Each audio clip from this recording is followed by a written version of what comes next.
The Israeli military is maintaining its relentless air and ground assault across the Gaza Strip from north to south.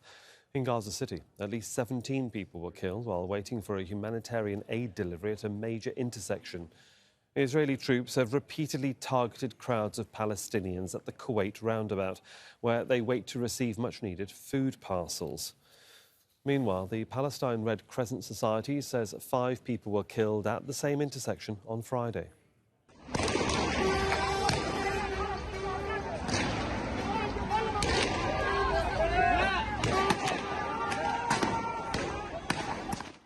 The organisation said thousands of people were waiting for trucks carrying flour and other basic supplies. Witnesses said that warning shots were fired by those organising the delivery, but Israeli troops also opened fire. Trucks reportedly rammed into people as they were trying to grab aid packages. The roundabout links southern Gaza with the north, where the UN has warned that famine is taking hold. Well, in central Gaza, the Israeli strike on a house has killed at least 3 people in the al-Maghazi refugee camp. Several people are still missing after the dawn attack, and emergency crews are working to rescue those under the debris. Israeli attacks have killed more than 32,700 Palestinians since October. Let's cross over to Tareq Azzoum, who joins us now from Rafah in southern Gaza. Good morning, Tareq. I wish it was a good morning. Another strike at the Kuwaiti Roundabout. Just tell us a little bit more about what people are telling you about what happened there.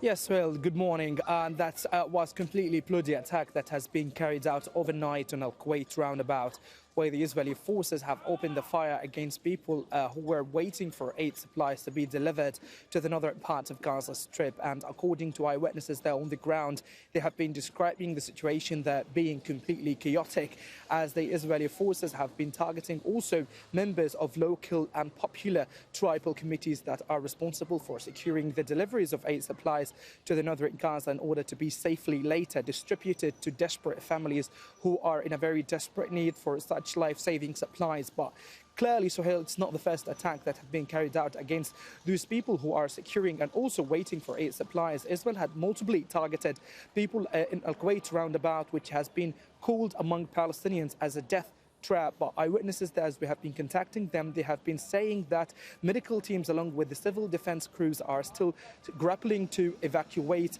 the victims and the injuries from the location there, as there are still some people laying on the ground there without receiving any rescue yet because of the intense level of the Israeli bombardment. And that's absolutely the scene for the people who are waiting for supplies. And mainly this place has been multiply targeted. At the same time, people keep going there despite the risky nature of the place, because simply they have no options remained. They know that they might be killed, they know that they might be targeted, but they don't want to return back to the houses with empty hands in order to feed their families who have been suffering from high rates of malnutrition, amid a clear sign of famine is emerging on the horizon there.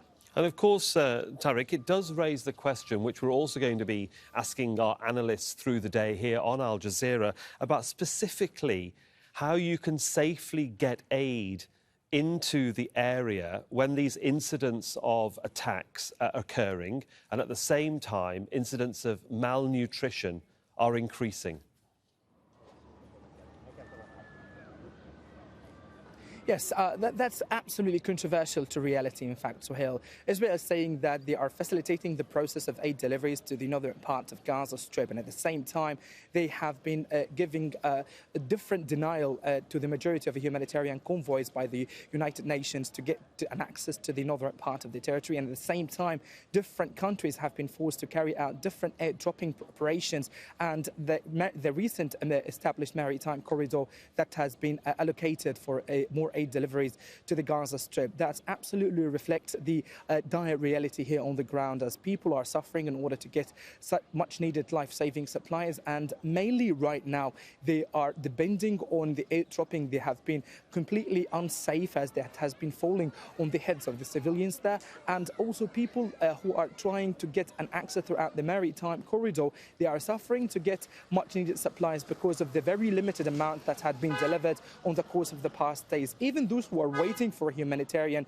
convoys on al-Kuwait and the Nablus roundabout, they have been multiply exposed to the Israeli fire, giving a clear indication that people there are dying slowly. They are even being targeted if they want to get an aid supply. And at the same time, they have been receiving more orders from the Israeli occupation to no longer exist there, besides the ongoing denial and restrictions being imposed on humanitarian convoys deliveries to the north, amid more growing calls from the international community and different humanitarian organizations for the Israeli government to alleviate the restrictions being imposed on aid deliveries, as there are hundreds of humanitarian convoys are stationed on the Egyptian side waiting for further approval to get into the territory in terms of the ongoing bombardment that has taken place, that also considered to be a very integral element that also hampering aid deliveries to much needed areas of the Gaza Strip.